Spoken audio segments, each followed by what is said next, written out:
ભ્રષ્ટાચારની કોઈ સીમા રહી નથી. પ્રજા ખૂબ ત્રસ્ત છે. આ કોંગ્રેસને મત આપશે. સિલેક્ટેડ લોકોના જ કામ થયા છે. આમ પ્રજાને આનો કોઈ જ લાભ મળ્યો નથી. કોઈ જ લાભ મળ્યો નથી. 2,500 થી 3,000 છોકરાઓ રોજગારી માટે જઈ રહ્યા છે. ઉમરેઠમાં કોઈ રોજગારીની તક નથી. દારૂના રવાડે ચડાવી દીધી છે. નવી પેઢી બેકાર છે. કુદરતી આફતોમાં પણ ખેડૂત પરેશાન થયો, પ્રજા ત્રસ્ત છે. ગુજરાતની એકમાત્ર એવી સીટ કે જ્યાં પેટા ચૂંટણી થવા જઈ રહી છે વિધાનસભાની, અને આ બેઠક છે ઉમરેઠ વિધાનસભા.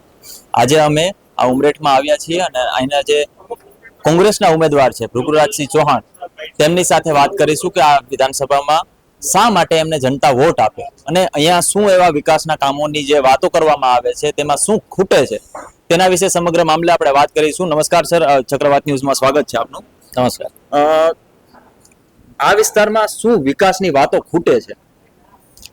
વિકાસની વાતો ભારતીય જનતા પાર્ટીએ સતત 35 વર્ષથી અહીંયા શાસનમાં છે અને ધારાસભ્યશ્રી અહીંયા જે વિકાસની વાતો કરી કે અહીંયા તમામ ક્ષેત્રે વિકાસ થઈ ગયો છે. ધરાતલ પર આપણે જોયું હશે કે ક્યાંય વિકાસ જોવા મળતો નથી. પ્રજા એટલી ત્રસ્ત છે કે સમગ્ર ગુજરાતની અંદર જન આક્રોશ યાત્રા અમારા પ્રદેશ અધ્યક્ષ અમિતભાઈ ચાવડા જે જન આક્રોશ યાત્રા લઈને નીકળ્યા અને તમામ ગુજરાતની અંદર તમામ ગામોમાં તમામ વિસ્તારમાં ફર્યા અને પ્રજાએ જે જન આક્રોશ વ્યક્ત કર્યો છે, ભ્રષ્ટાચારની કોઈ સીમા રહી નથી. પ્રજા એટલી હેરાન છે, ગુણવત્તાવાળા કોઈ કામો જોવા મળતા નથી અને જે કામ થયા છે એ કામોની અંદર એટલો બધો ભ્રષ્ટાચાર થયો છે અને એના કારણે પ્રજા ખૂબ ત્રસ્ત છે. આ વખતે પ્રજા નિશ્ચિત રૂપથી કોંગ્રેસને મત આપશે અને અહીંયાથી કોંગ્રેસની સીટ અમે જીતાડી અને તમામ મતદારો અમારી સાથે રહેશે અને અમને જીતાડશે. ચૌહાણભાઈ, ઘણી વખત અમે જ્યારે લોકો સાથે મળીએ છીએ, ઉમરેઠમાં પણ અમે ફર્યા છીએ, એ લોકો ક્યાંક ને ક્યાંક એવું કહે છે કે ભાઈ ભારતીય જનતા પાર્ટીના રાજમાં અમારા કામ થયા છે, અને અમુક લોકો એવા કહી રહ્યા છે કે સિલેક્ટેડ લોકોના જ કામ થયા છે. તમને શું લાગે છે? ભારતીય જનતા પાર્ટીમાં માત્ર પોતાના જે માણસો છે એમનો જ વિકાસ થતો હોય છે. આમ પ્રજાની ચિંતા કરતા નથી. તમે ખેડૂતોને જુઓ, સામાન્ય નાગરિકોને જુઓ, યુવાનો બેરોજગાર છે, મહિલાઓ ઉપર અત્યાચાર થઈ રહ્યા છે, વિદ્યાર્થીઓની પણ એટલી બધી સમસ્યા છે કે ગ્રામ્ય વિસ્તારની જે પરા વિસ્તારની શાળાઓ છે એ બંધ થઈ ગઈ છે અને શહેરી વિસ્તારમાં વિદ્યાર્થીઓને ભણવા જવા માટે કોઈ બસની સુવિધા નથી. આવવા જવાની ઘણી તકલીફ છે. એટલે પુષ્કળ પ્રમાણમાં પ્રશ્નો છે અને માત્ર ને માત્ર એમના અંગત જે મિત્રો છે ભારતીય જનતા પાર્ટીના માનવાવાળા, એમના જે આજુબાજુ ફરવાવાળા, એમનો જ વિકાસ થયો છે. આમ પ્રજાને આનો કોઈ જ લાભ મળ્યો નથી. ઘણા બધા લોકો એવું પણ કહી રહ્યા છે કે અહીંયા રોજગારીની સમસ્યાઓ છે, બીજે બહાર જવું પડે છે.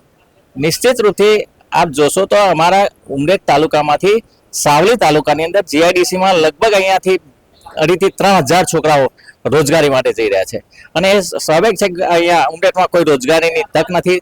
આટલા વર્ષોથી ભારતીય જનતા પાર્ટીનું શાસન છે અને જીઆઈડીસી તમે જોશો ઉમરેઠમાં જે બની છે એ મૃતપ્રાય છે, એનામાં કોઈ રસ લીધો નથી.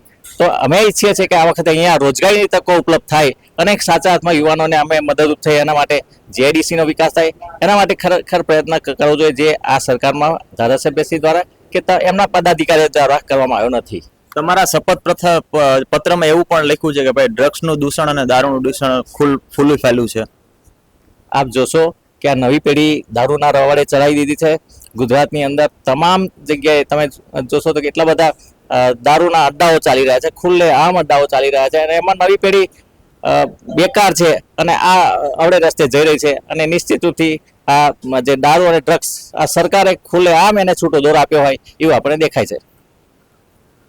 ઉમરેઠની પ્રજા શા માટે કોંગ્રેસને મત આપે અને ભાજપને શા માટે મત ન આપે? કોંગ્રેસની વિચારધારા ગરીબો માટેની છે, સામાન્ય વ્યક્તિઓ માટેની છે અને હવે જોયું છે કે ભારતીય જનતા પાર્ટીમાં મળતિયાઓનો જ વિકાસ થયો છે. અદાણી અને અંબાણી માત્ર સમગ્ર ગુજરાત નહીં, સમગ્ર દેશની અંદર તમામ જે પ્રોપર્ટીઓ છે કે જેનો વિકાસ કોંગ્રેસ દ્વારા કરવામાં આવે તો એ તમામ જે સંપત્તિઓ છે એમને પધરાવી દીધી છે અને ખાનગીકરણ થઈ ગયું છે અને એનું જે ફંડ મળે છે એ ફંડ આમને ચૂંટણીમાં વાપરવામાં આવે છે અને પ્રજા માટે આનો કોઈ ઉપયોગ થતો નથી અને પ્રજા ત્રસ્ત છે. આ વિસ્તાર ખેડૂતોનો વિસ્તાર કહેવામાં આવે છે અને ખેડૂતો અહીં ખેતી કરીને ફૂલી ફાલે છે, એના પરિવારનું ગુજરાન ચલાવે છે. તમારો શું ખેડૂતોને લઈને પોઈન્ટ ઓફ વ્યૂ છે, રોડ મેપ છે કે આગામી સમયમાં ખેડૂતોને વધુ તરક્કી મળે અને જ્યારે વિકાસની વાતો ભાજપ કરે છે કે અમે ખેડૂતો માટે ખૂબ સારું કામ કર્યું છે. 8 થી કૃષિ મંત્રી છે 8 થી એવું કે 8 થી 10 ગણો એનો જે ઇન્કમ હતી એ વધી ગઈ છે. શું ખરેખર આવું ઉમરેઠમાં થયું છે? તમે ખેડૂતોને જઈને પ્રશ્ન પૂછશો તો ખબર પડશે કે ખેડૂતો કેટલા પરેશાન છે. ખેડૂતોને એમના જે ભાવ છે પાકના એ પોષણક્ષમ ભાવ મળતા નથી. હમણાં તમાકુની વાત કરીએ તો બિચારા તમાકુ એમને ઘરે લગભગ 2 થી 2,500 મળે છે. અત્યારે ખેડૂતની પાસેથી 1,500 રૂપિયામાં તમાકુ ખરીદવામાં આવે છે. અત્યારે કુદરતી આફતોમાં પણ ખેડૂત પરેશાન થયો છે. માવઠા થયા છે એમાં પણ પરેશાન થયો છે.